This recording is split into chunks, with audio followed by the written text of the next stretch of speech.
Hey humans, how's it going? Susan Ruth here. Thanks for listening to another episode of Hey Human Podcast. This is episode 316, and I had a conversation with Bill Persky. He's a 5-time Emmy award-winning writer, director, and producer. He wrote for Dick Van Dyke Show. He created That Girl. He wrote for Sid Caesar, Bill Cosby, Kate and Allie. He directed Kate and Allie.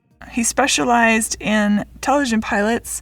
From 75 to 82, he directed 22 pilots, including Serial, Who's the Boss, Kate and Allie, and Welcome Back, Kotter. Quite a legacy he has. He also wrote a book, which we didn't really talk about on this episode, and the book is called My Life is a Situation Comedy. We covered so much ground that, honest to goodness, I forgot about the book, which, bad me, but we had a really fascinating conversation regardless. Bill is 90 years old, and he's still going strong and working on a brand new project. Anytime I talk to somebody that has been on the planet for as long as Bill has, I want to ask about, how they saw things then and how they see things now. We talked about the Depression a little bit. We talked about World War II a little bit. Okay, usual stuff. Social media. Hey Human Podcast can be found on Instagram and Facebook. My personal social media, Susan Ruthism, can be found Instagram, Facebook, and Twitter. I try to put different content on all those different channels. I have one video on TikTok, not even worth a mention, but there you go. I need to be a TikTok person, but it intimidates me. You can email me, Susan at heyhumanpodcast.com. Check out heyhumanpodcast.com and you'll find a whole bunch of stuff there, including the links page. That's where I collect up articles and anything we may have talked about, social media stuff for my guests, how to contact them. That's all there on the links page so that you don't have to go looking everywhere. You can just go to one place. That's how I show my love for you. Acts of service. Storefront is on there. If you would like to help support Hey Human, keep her ad-free, keep her going, you can do that by getting merch, which you can find there in the store. Hats, t-shirts, masks, tote bags, pencil cases. I partnered with Art of Wear to do the storefront. They do an incredible job, and I don't have to think. I just have to design. So did that, put all the designs in there, and the rest is pretty easy peasy. You just go in, you select what you want, and it comes to you. How great is that? Old episodes of Hey Human can be found on heyhumanpodcast.com. The algorithms of iTunes and various other podcast apps apparently only house about 300 episodes at a time. So if you want to go check out old episodes, do so there on heyhumanpodcast.com. I have got them all listed there, and you can listen easily. Rate, review, and subscribe to Hey Human on iTunes or wherever you get your podcasts.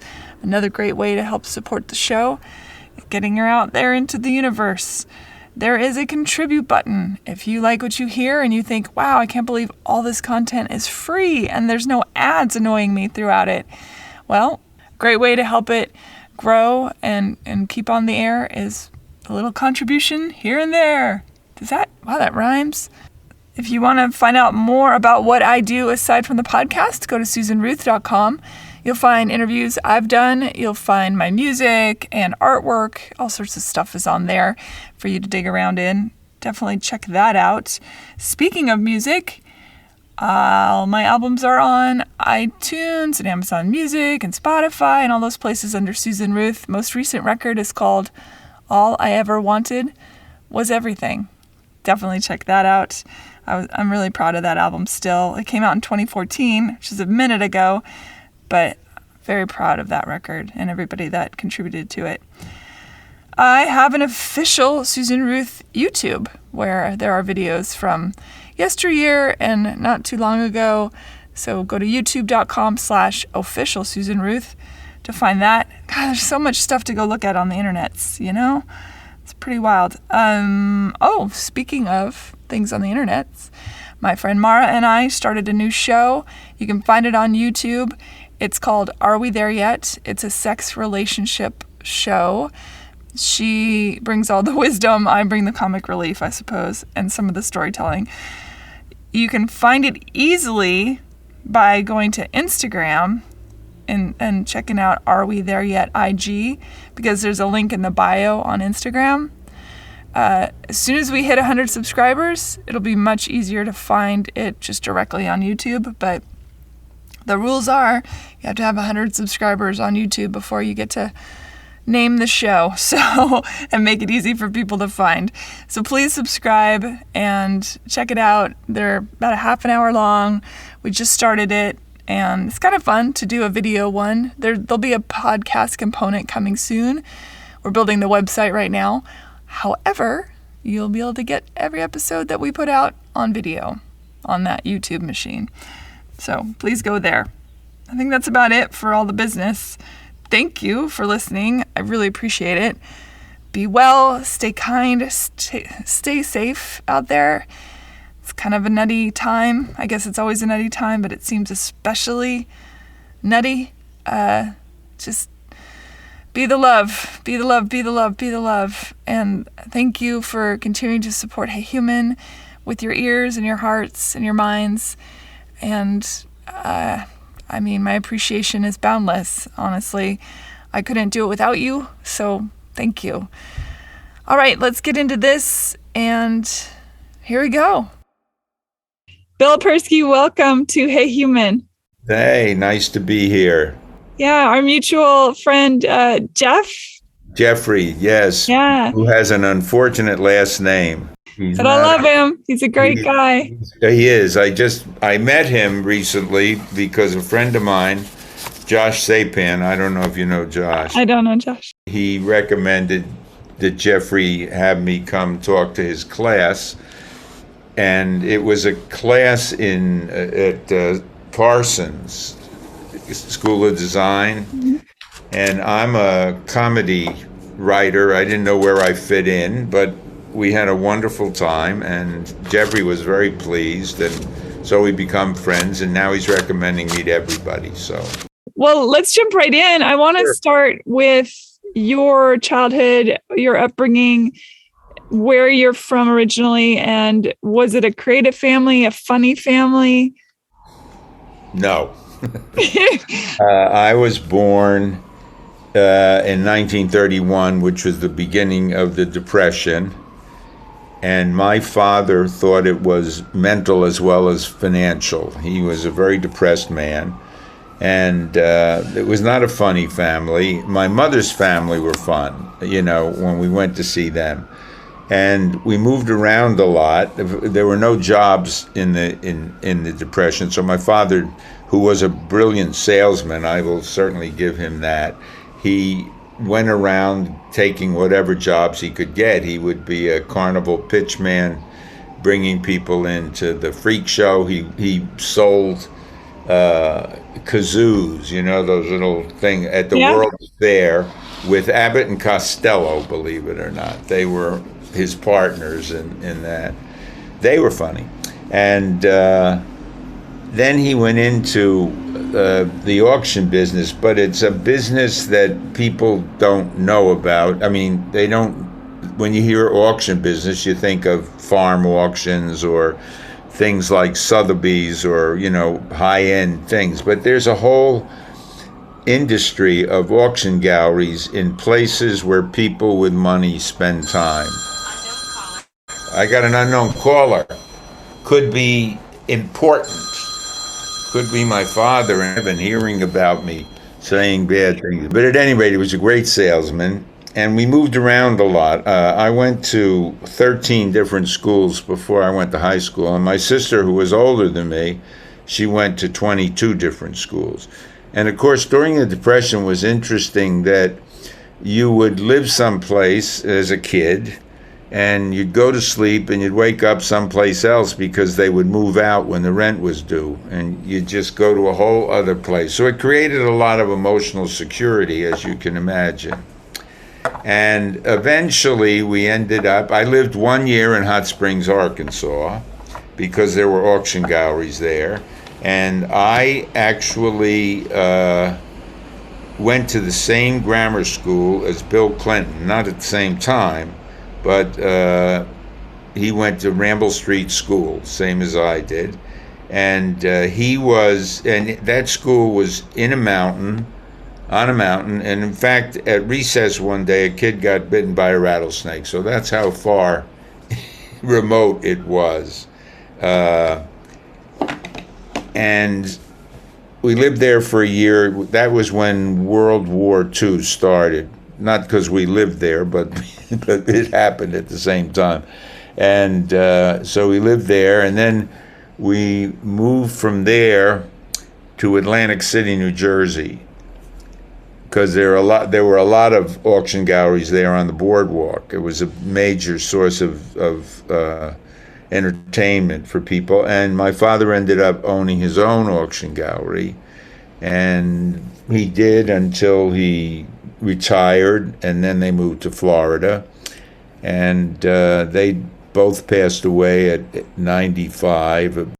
And I don't know how I got into the entertainment business.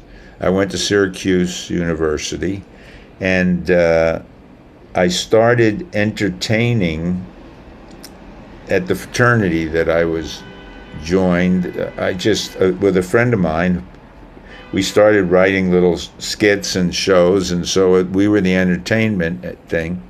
And then we decided on graduating that we would go to New York and try and get into show business. But we started off in the at an advertising agency, where I showed up the first day in a seersucker suit and a button-down shirt and a tie and a briefcase.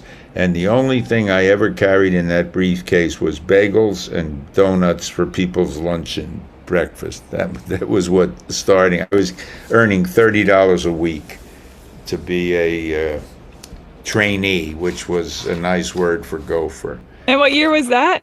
That was in 1954. When I got married in 1955, between us, we were earning $75 a week, and we had a car and an apartment and took vacations. It wasn't all that terrible. Times have changed. What do you remember from the looking back, growing up in the Depression? I know, for example, my dad has interesting quirks that are a result of growing up incredibly poor during the Depression. You moved around a lot with your family, which creates its own kind of issues. It kind of felt, moving around, you're always an outsider, and you were trying to be accepted, and then you'd be moving someplace else. So that was hard. But the financial stuff, I remember one of my memories very vividly. It was, I guess, in 1935, so I must have been 4 years old, and we were living in a kind of a cold water flat.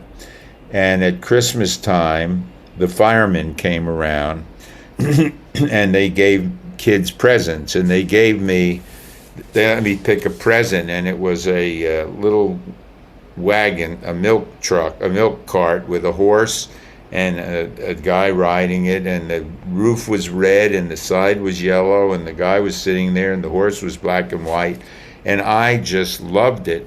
And I turned around and my mother was crying, and I couldn't figure out how something that made me so happy would make my mother cry. And of course she was crying because it was welfare, and I didn't know the difference. It was a toy. And there were a lot of, circumstances that kids they weren't direct. In other words, it wasn't a one-to-one thing like that, where my mother was crying because it was welfare, and I was happy because it was a toy. But when you're poor and your parents are trying to provide for you, they're unhappy, and you're generally not that unhappy because you don't really even know what's available, and you know that they're trying to get it for you. So there's a kind of a conflict of reality, I guess.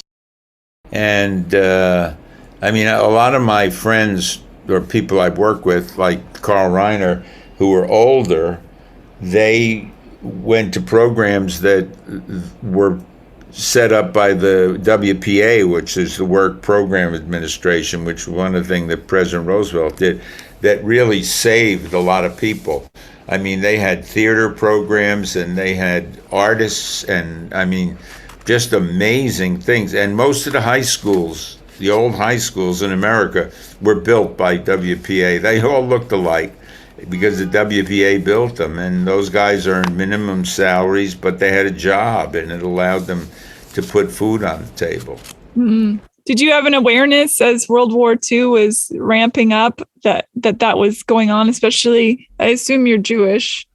Yes, World War II. I was 9, and I remember my mother had an uncle who lived in Memphis, Tennessee, and Hot Springs, Arkansas was about a 3-hour drive or something from there.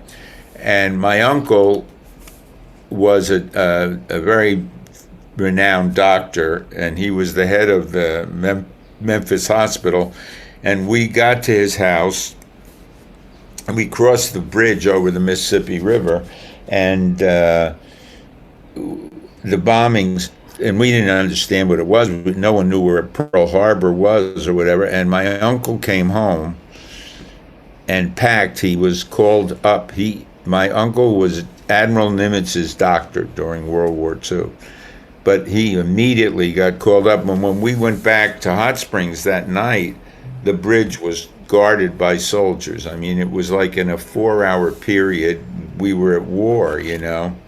And I think my first creative achievement was they had a defense stamp drive to sell war bonds and stuff, and they had a contest to come up with a slogan. And I came up with a slogan, buy defense stamps and lick the other side. And that I love it. That's so great. Yeah. I know. I won that. I don't know how, but I did. Genius. Oh, wow.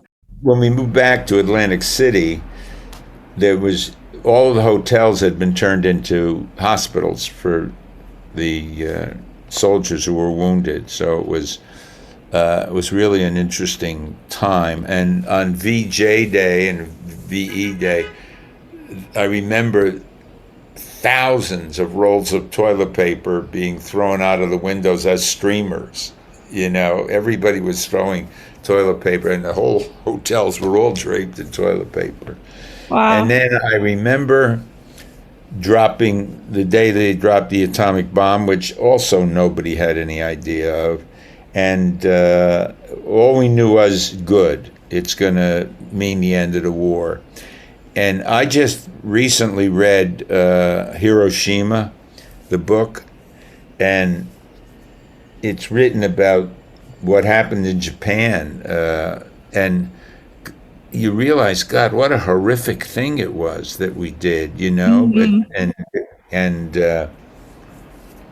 in a way, it had to be done. Otherwise, I think they calculated the number of casualties that there would be if we invaded Japan, and they just figured that we couldn't risk that. So, yeah. So far, it's all funny. Yeah, yeah, right. Yeah, nothing like a little. Your pod followers are just hysterical. They're doubled over. You know what, though? I think it's important to talk about these historical moments. You know, the idea that should we forget it, we're doomed to repeat it. But I have a feeling that whether or not we forget it, we're still doomed to repeat it. Yeah, well, I'm doing a project. I live out in Shelter Island, in which is out on Long Island, and it's across the bay from Sag Harbor, and there's a wonderful new performance space. These two artists, Eric Fischel and his wife April Gornick, who are really top flight artists. They wanted to create an art school and a center for artists. So they bought this old church and they redid it, and it's the most beautiful performance space.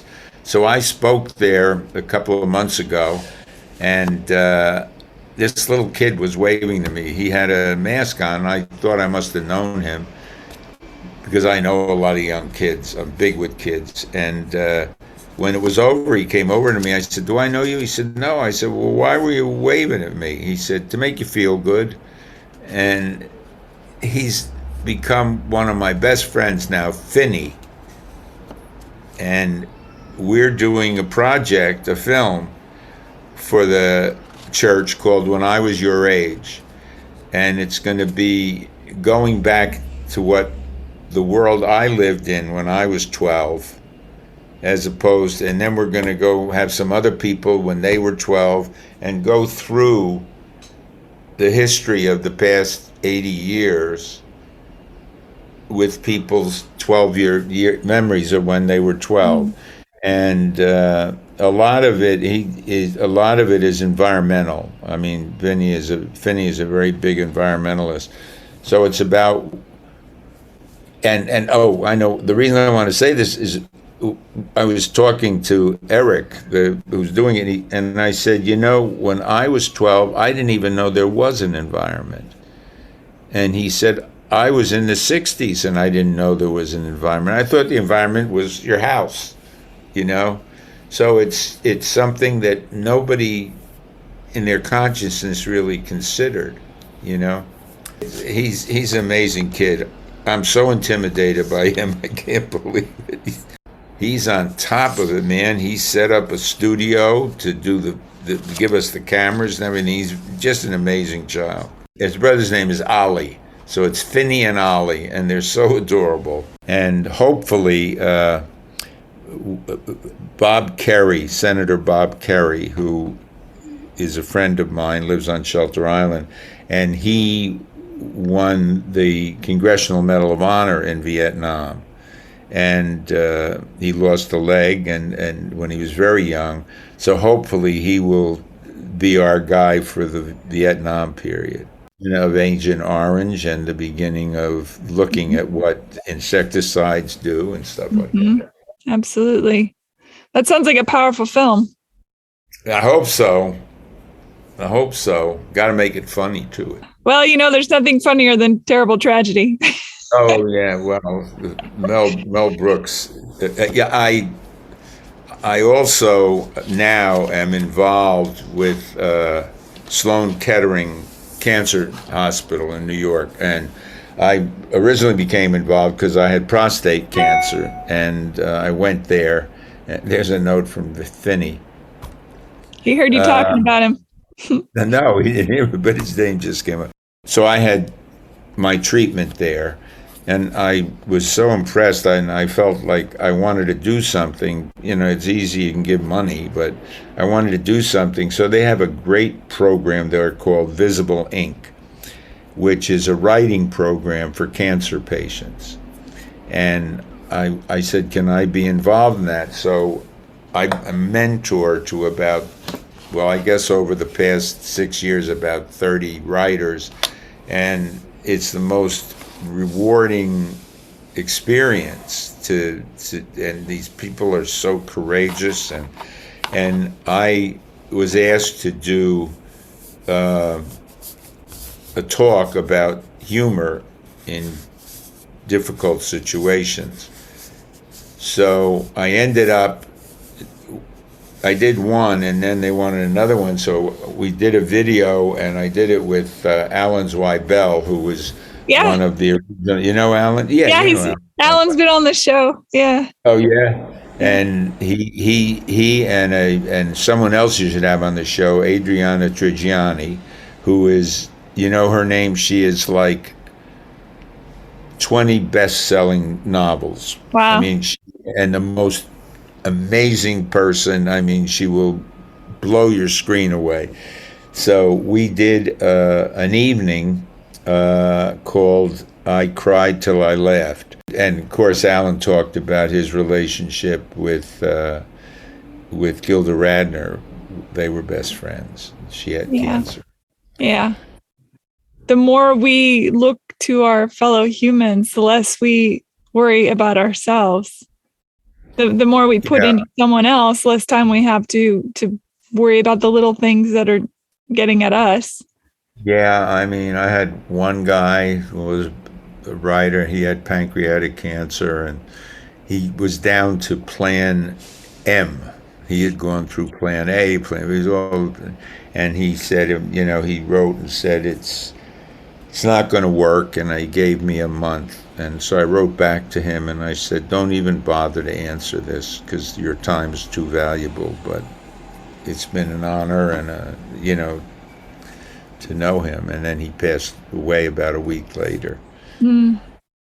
And of course, everybody talks about it. The pandemic has kind of put like a hot press of down, pressing everything that was ever wrong into even a worse mess. And we're all everybody's still trying to find themselves in the face of that, For somebody like you who's been on the planet for so long, you've seen so many things. Does that give you a perspective that's more positive, or are you worried about where we are?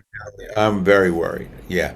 I think about people with kids. I think of Finney, and it's not good. I mean, there was all of these piles of garbage all over the country.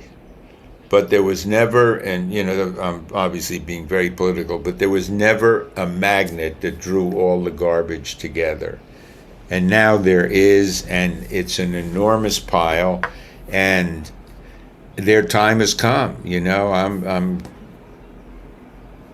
The Democrats the way they've fixed elections now, that there's no way for a Democrat to win, because even when they win, some guy on the city council can disallow the election, I think that people didn't realize, for whatever reason, how powerful local elections are, how important they are. In 1950s, there was an organization called the John Birch Society, which was not even the beginning of all this. This has been around since the Civil War, which never really ended.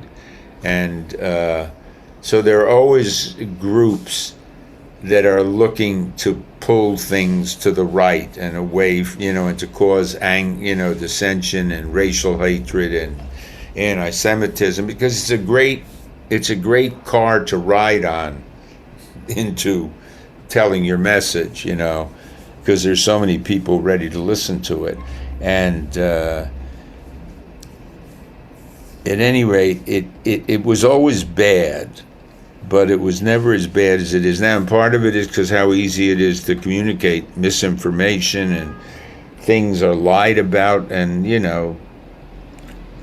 who was it who said that a lie goes around the world 100 times before anyone even bothers to think of the truth? Yeah, I think a lie goes around the world before, however many times before the truth even gets its pants on. I think that was what's his name? Samuel Clemens said that, I believe. Yeah, I think you're right. I wouldn't disagree. That's very literate of you. So I'll say, oh yeah, Samuel Clemens. Yeah, Mark Twain. I couldn't think of his pen name for some weird reason. It's inconceivable to me that people actually believe some of the stuff they believe. Well, it feeds their own hatred, and it feeds their own pain, and it feeds their feeling of I have a otherness. guy who I used to write with, who I loved, and we had so much fun together. We would get together every day, and we wrote some really wonderful stuff. We wrote a one-man show for him and some other things, and he was a conspiracy theory guy. And he would, while we were working, he would check the Drudge Report. And then when Trump got the nomination and was running, I could live with that, All right, he was crazy, but so forth. When Trump got elected that night, I didn't know how I was going to ever talk to Tom again. Not to penalize him, but I didn't know where there was an avenue to just say, hey, let's do, a horror had taken place in my view and a victory in his. And I wrote him an email and I said, I'm going to have to take some time because I don't know how to incorporate this. I know you're the sweetest person in the world. I would trust you with my life.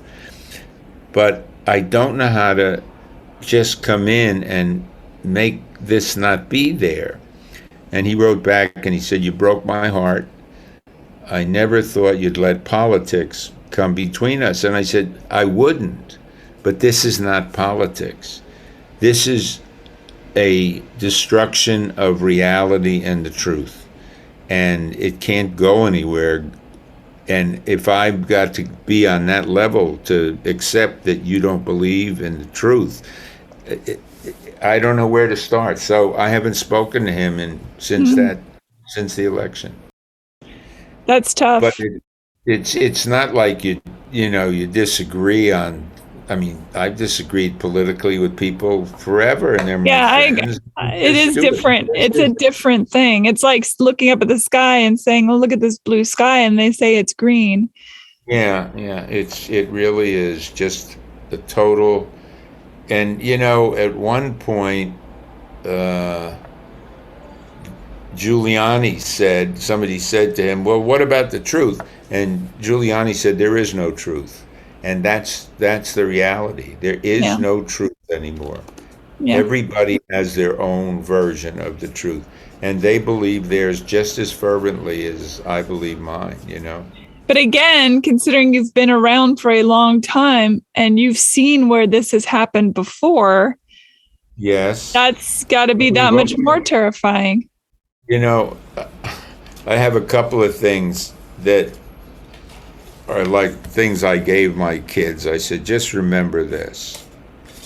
You don't have to agree with the law of gravity to fall down. It's there. It's real. And don't ever join anything where you have to cut off your thumb to get in, because when you want to get out, you don't get your thumb back. But these people don't believe in the law of gravity. They've cut off their thumb, And at a certain point, you have to defend that you've done that, Yeah, and ego and pride steps in. And then even if some little part of you is thinking, maybe this isn't true, your saving face puts you into a world where you have to double down. Yeah. Very, very bizarre. Yeah. Well, let's get back. Anyway, when do we get into fun? Yeah. Let's get back to you so you're entering into the world. Did you have an idea of the world post being in your family and going out to make it on your own? And you're in advertising. Did you have in the back of your mind the idea that you wanted to write for television, or did you happenstance that? No, I had only one important purpose, and that was not to work for my father in the store.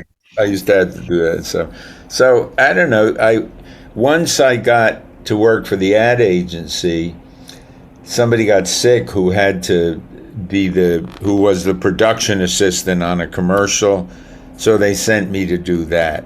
And I said, oh, this is fun, And then something else happened and I got to do that. And then something else. And then I left that job and I wasn't sure what I was going to do for a while. And then I saw an ad in the New York Times for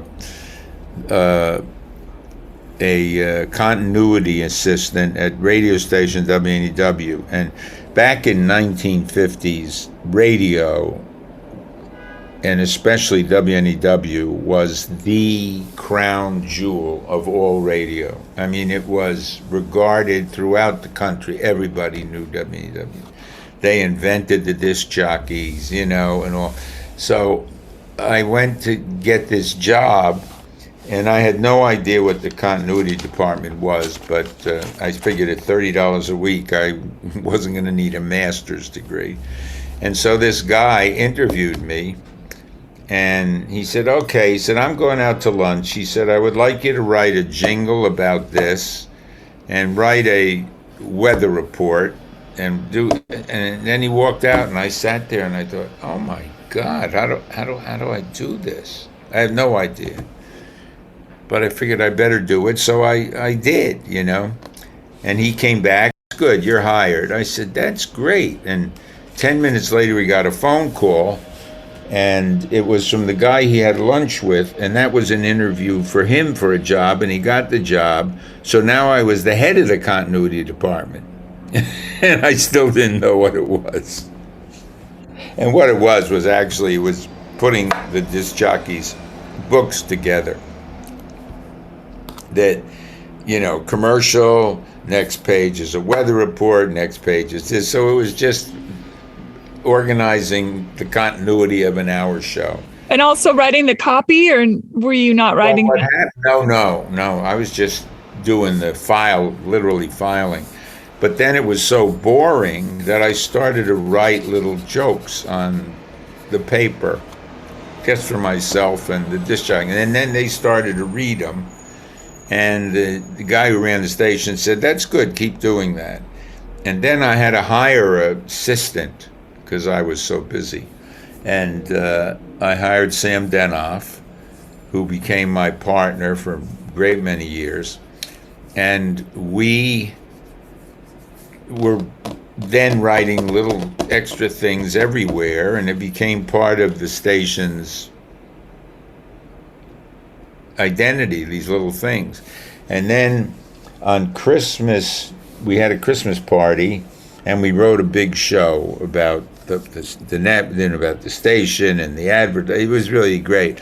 And after it was over, this little guy came over, and he said, I would like to be your agent. And I said, oh my God, that's great. I never thought about an agent. And he said, well, I'm with the William Morris office, and I want to be your agent. And I said, well, great. Can I have your card? And he said, well, I don't have my cards yet, because until today I was in the mailroom, and I was just made an agent. I said, to tell you the truth, I don't care if you're still in the mailroom. You're my agent. And that guy was George Shapiro, who just sadly passed away last week. And George went on to become renowned. I mean, he found Andy Kaufman, and he discovered Jerry Seinfeld and is Jerry Seinfeld's manager, and he produced movies, but he was my agent for a long time. And he got us jobs to write for people who were in the Borscht Belt, the comedians, and comedians who were out on the road. A lot of the strip clubs around the country used to have comedians, but they were really there just to talk until the girls put on clothes to take off. They had to run backstage. And so we wrote for a lot of those people. And the first time we ever got paid was we wrote for a guy by the name of Jimmy Casanova. And George said they get $100 a minute, and not a word goes on paper. And people would say, well, wait a minute, what have they done? They're professionals. You got to give me $100 to get them to even do it. So we made this deal, and Jimmy Casanova came in and he said, we have a great idea about your name. And he said, what's funny about Jimmy? So that's where that went. And so we wrote him a thing, and he did it at some bar mitzvah, and then he did it at a wedding, and then a christening. I mean, they were these, they still have them, these big entertainment complexes in New York where you can have a wedding, you can have a bar mitzvah, you can have a funeral, whatever you want. They just change the lights and you got it.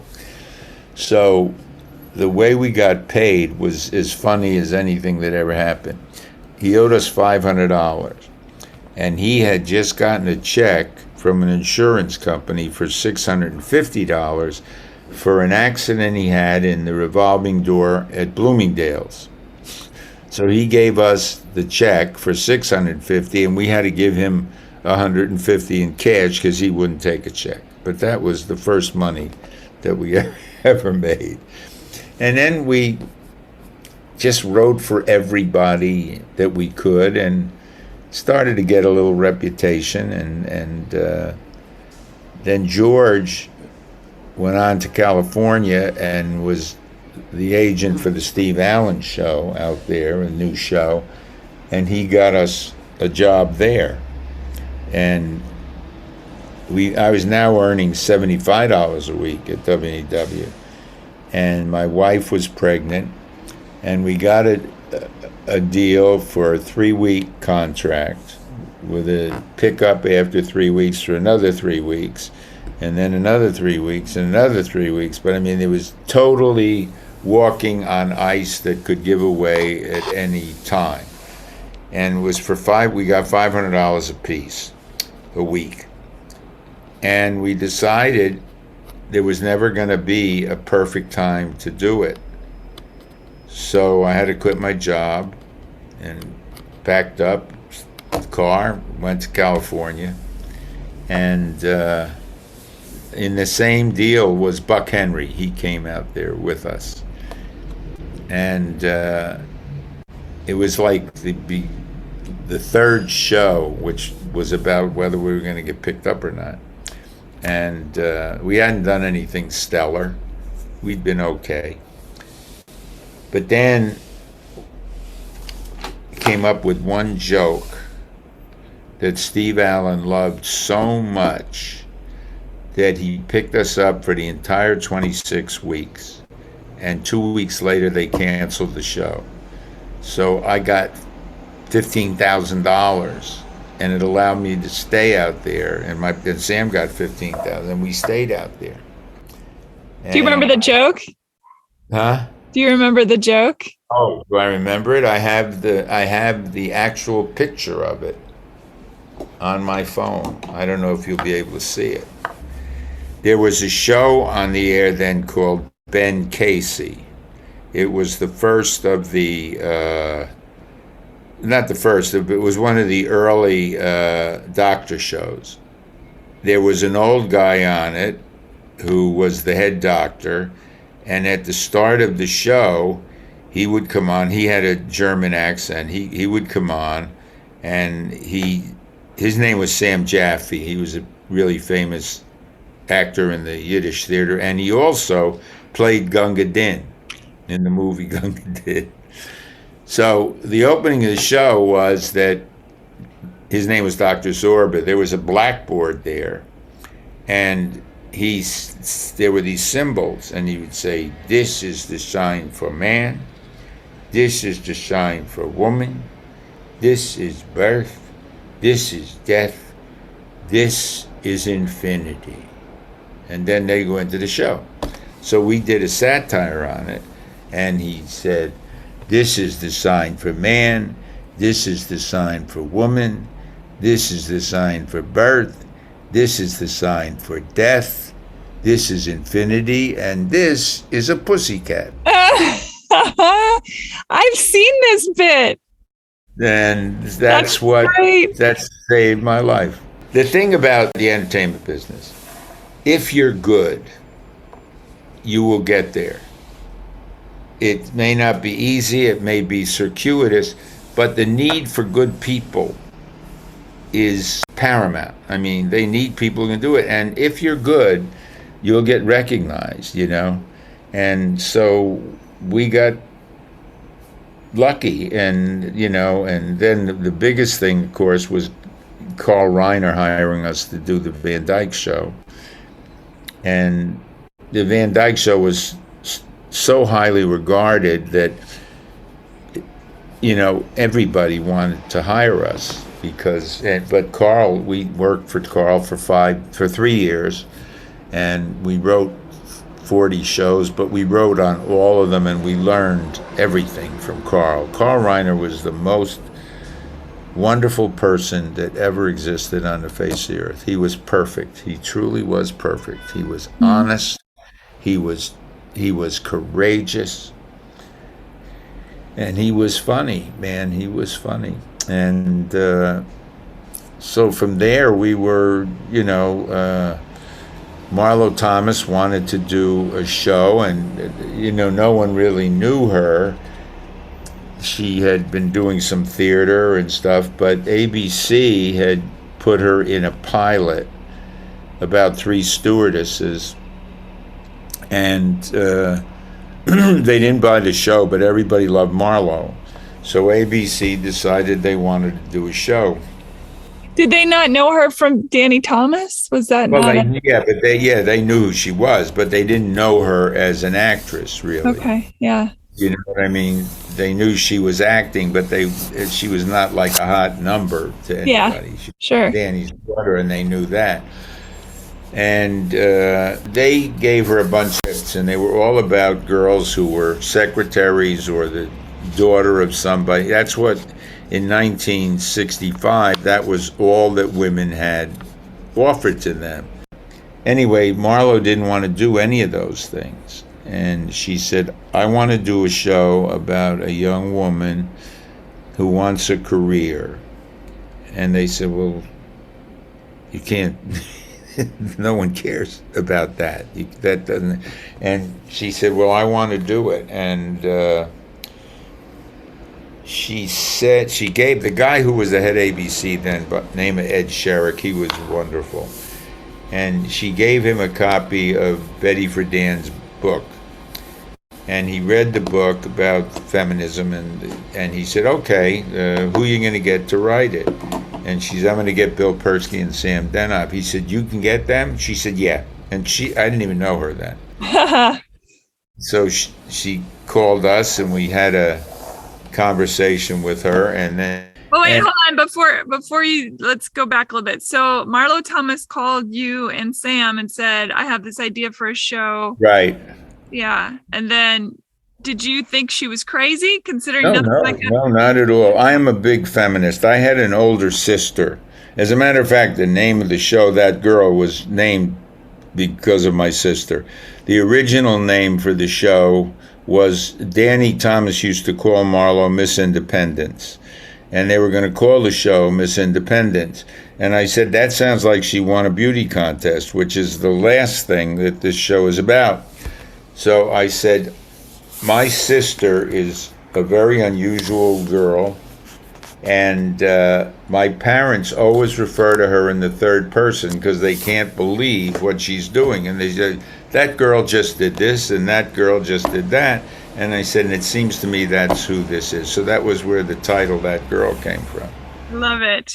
Did she get co-creator credit? I don't even remember. I don't think so, but she was certainly Marlo was major involved in everything that happened. I called her the Velvet Steamroller because she never gave in, and she would just roll over you and you didn't even know it at sometimes. But I had a great relationship with her. Sam did not, because Sam was kind of a misogynist, and so they were constantly fighting. Great show. I rewatched the pilot. I guess it wasn't technically the pilot. It was the setup of how she meets her boyfriend, how Anne meets her boyfriend. Oh, about don't just do something, stand there. At the end, Marlo Thomas says, I hope you enjoyed that. And I love old school TV. It was so personal. Yeah. And it's coming around again, you know. Yeah. It's all these channels that have it, and it's because it was a better time. All of most of the television today, there is nobody to like. You have to pick the least of the terrible, like on Better Call Saul. I mean, he's despicable, but you want him, you know, we're picking people, and Succession, who do you root for? And Billions. That's why I love shows like Ted Lasso, Abbott Elementary. Yeah. They all feel good. Ted Lasso is so gentle and decent a person, and profound at the same time, and courageous. And, you know, even a show like Yellowstone, which I just think is brilliant, and I watch it, there are no good guys there, really. I mean, the Indians got screwed, and Kevin Costner continues to screw the Indians, but he's Kevin Costner, so you love him, you know. Did you have an understanding when that girl was happening? Did you feel like, in the beginning, did you know you had something special? Yeah. young women, it changed a generation of young women. I mean, it was not just a television show. I mean, I meet women in their 60s and 70s and 70s saying, you changed my life, you know? And because and the thing is, it went off, it could have stayed on forever as far as the network was concerned, but Marlowe felt, and I agreed too, that it had done what it was supposed to do, and we were all ready to move on to something. And they insisted that she marry Donald at the end. And she said that would make a lie out of the whole show. That everything added up to the only way she could be happy is if she was married. She said, and that's not the case. So we didn't end the show that way. The last show we did, Danny Thomas had never been on the show. Marlowe wouldn't let him near the show. But her sister, she wanted Terry to be on the show, so we did a show about a nun, and Terry played the nun. And at the end, Marla went to the church, and she walked down the hall, and Danny was dressed as a priest, and as she passed him, she said, "Hello, Father." And that was the great joke. That was the only reference to the whole thing. I love it. That's hilarious. Coming out of that, girl, did you feel unmoored, or did you have a sense that, okay, now we've done that, we have to better that, we have to best what we've already done? We did a lot of things. We were doing a lot of specials for Dick Van Dyke. We did one special a year for Dick, and we were doing specials for other people, and then we had a couple of other series, variety shows that we did. And then I decided I wanted to be a director. And so after 20 years, Sam and I went our separate ways very amicably, because I said, I think we have done it together. And we did a final pilot that broke my heart. It was with Tim Conway and Herb Edelman. It was supposed to be Tim and Harvey, but Harvey thought he was going to be a star in his own show, so he didn't do it. But it was called The Boys, and it was about a comedy writing team. And the pilot was so hilariously funny that people said, well, why bother to send in our shows? This is so brilliant. And it didn't get picked up.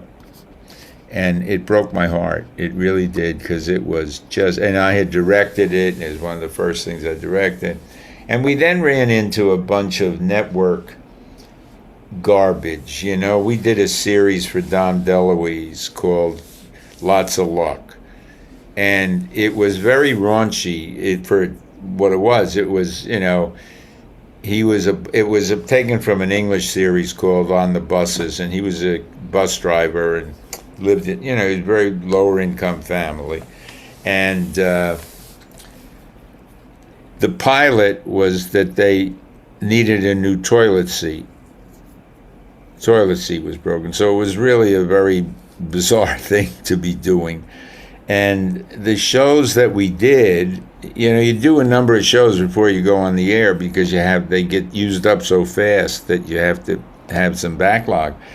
And the shows that we were doing, we were told that we were going to go on at 9 o'clock on Friday night following Sanford & Son. And Sanford & Son was a kind of a vulgar edge of vulgarity in there. So it was a perfect fit, that there had been a preamble of that kind of humor, and it was all going to be fine. But then some genius came to be the new program head of NBC, and he said, the show's so good, we're going to start Monday night with it. And I said, it's not that good. I said, you put that show on Monday night at 8 o'clock with families with no preparation. I mean, I think the third show we did was about Stanley going out with this girl, and they were getting along very well, and she was actually a hooker who his friends had fixed him up with, but he was too nice to ever do, so they had to keep paying her to go out with him. So that show died, and it was really funny. It was really a good show. And then we did another show that was supposed to go on following Disney on Sunday night, and that was called The Sunday Dinner.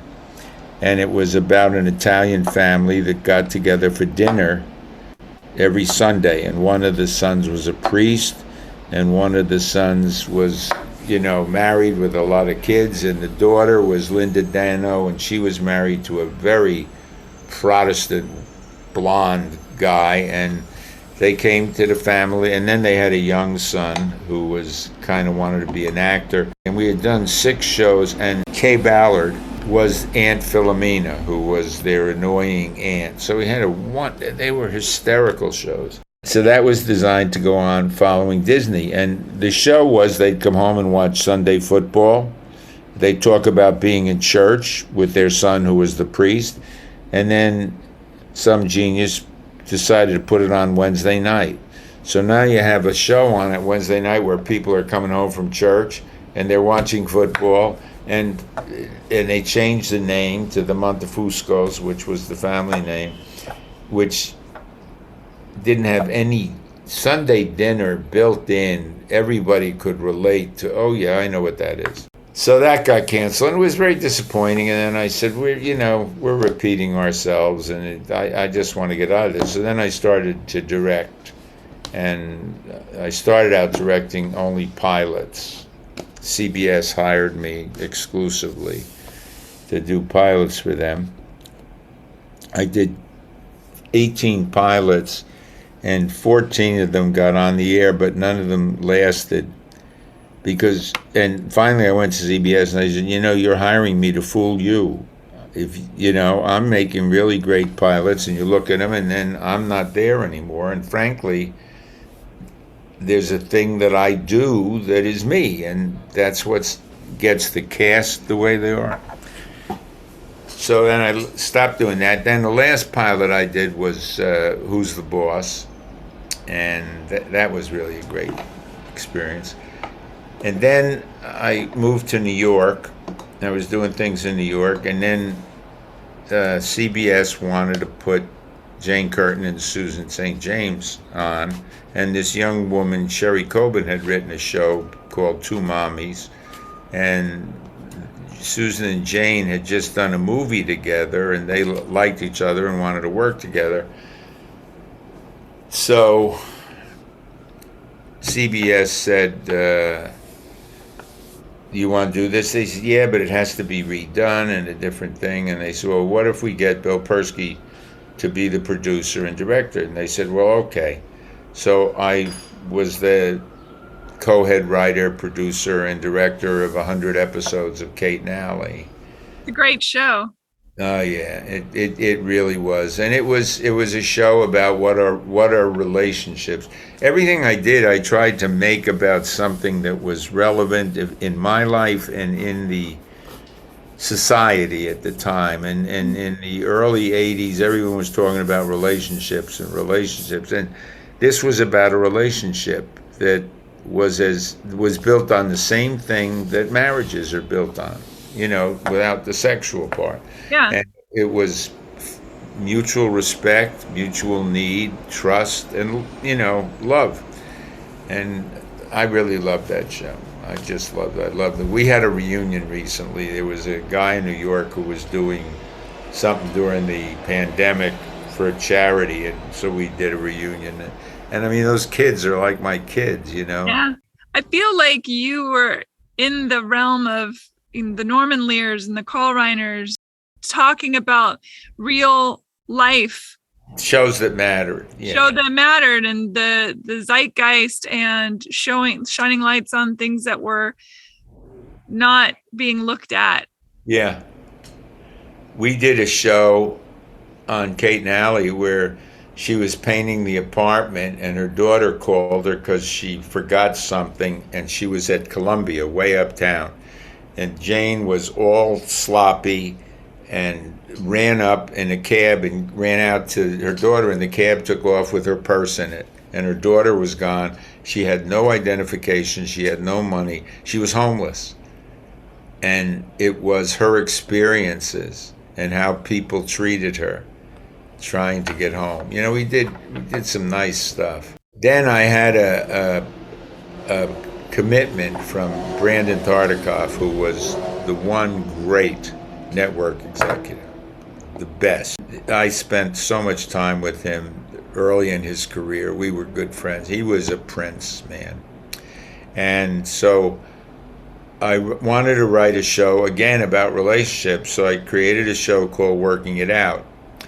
And it starred Jane Curtin and Stephen Collins. And the concept of the show was that the first show was where they met at a cooking school. Then the second show was at the cooking school and they went out for coffee afterwards. Then the third show was them going and having dinner. And so it was a weekly progression of a relationship. And it progressed just like a real relationship would. And it was wonderful. God, I just loved it. And when we went out, they used to have these press junkets, before, because when there were only 3 networks then, so it was a big deal, the new season. And all the shows, they screened them for the press. And then you would come out and talk and answer questions for 20 minutes. Jane Curtin and I were there for an hour and a half. The people, they loved this show so much you couldn't believe it. And it was a perfect show for a Wednesday night. NBC put it on Saturday night at 8 o'clock when people who it was for were out. Babysitters were watching it, And still, it won its time slot every week. But after the 13th show, because I was writing them, I was producing and directing, and I was really exhausted. And I said, you've got to try me on another night, or else just give it a chance. And they wouldn't do it, so I canceled my own show. Wow. They said, you can't do that. I said, yes, I can. That was really the last venture I had, except for in 2006, John Marcus, did the Cosby Show. He and I wrote a beautiful pilot about old comedians. It was called Us and Them, and it was about a young comedian who loves all the old comedians, and they get involved in his life, and his wife can't stand him, but it was just really wonderful, and they didn't buy it, so that was the last. You watch Hacks? Oh, it's marvelous. Yeah, I like it too. And then I've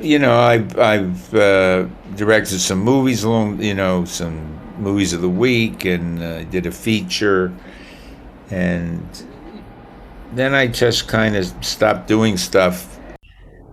It is wild to think that so much of film and television can come down to a time slot or a particular agent or a particular director or just some twist of fate.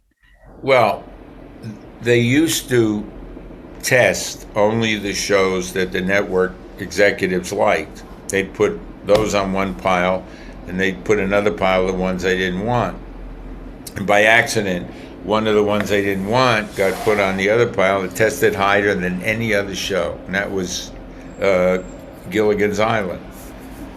And after that, they tested everything, because they can't trust their own judgment. Yeah, that's interesting. It sounds like you've led a life that you wouldn't really change anything, that you've done all the things you set out to do. There were a couple of things that I didn't have the courage to do. Like? There was a movie with Burt Lancaster, and the producer wanted me to direct it, a Western. And it was in Durango, Mexico. And every time I've been to Mexico, I've gotten sick. And I've been mugged, and I've had a scorpion bite me. I've had, so I hate going to Mexico. And Durango is in the mountains, and it's really weird. But I think if it hadn't been in Mexico, I'd like to think that's why, but I think I couldn't picture myself saying to Burt Lancaster, Burt, when you get on the horse, yeah. I mean, What have I got to tell him? But I did do George Siegel's first television movie, which was a drama, and he was not thrilled. It was like a real come down for him to be doing a TV movie at the time. That was a tough job. But I've been disappointed by things I loved, that didn't go. And I found out many years later about The Boys. A guy called me, he was drunk, and he said, I've been meaning to tell you this for 10 years, and I had to be drunk to tell you. Harvey Shepard, who was the head of research, didn't like Sam. And he didn't tell the truth about the research, so that killed the show. Oh. So there's that kind of stuff, Bill, thank you for spending so much time with I liked it very much. Yeah, I appreciate you talking to me. I'm 90 years old. I'm happy to talk to anybody. Well, you're 90 years young. I think most people at 90 don't expect someone to be as kick-ass as you are still. My dad's the same way. He's, it's great. Honestly, I got to say, when you were talking about how you're doing this project with young people, if I were to win the lottery tomorrow, I would take that money and I would open art, music, writing centers where people who are elderly and kids come together and share creative. I think magic will happen in that scenario. Alan Zweibel just wrote a beautiful film, or short story rather, about that. The one with Billy Crystal? No, a short story he wrote, a novella about an old man and a young kid. It's beautiful. I'll have to read it. Well, it doesn't exist yet. I read it, and he's still fooling around with it, but it's great. Yeah, I loved Alan. He's a kick in the pants. I really enjoyed. I love him. I'm having lunch with him tomorrow, as a matter of fact. Tell him I said hi. Him and Jeff both. Please give them my love. I will do that. Okay, good talking to you, dear. You too. Thank you. Bye, everybody. Okay. Bye. Bye. Rate, review, and subscribe to Hey Human on iTunes or wherever you get your podcasts. Thanks. Bye.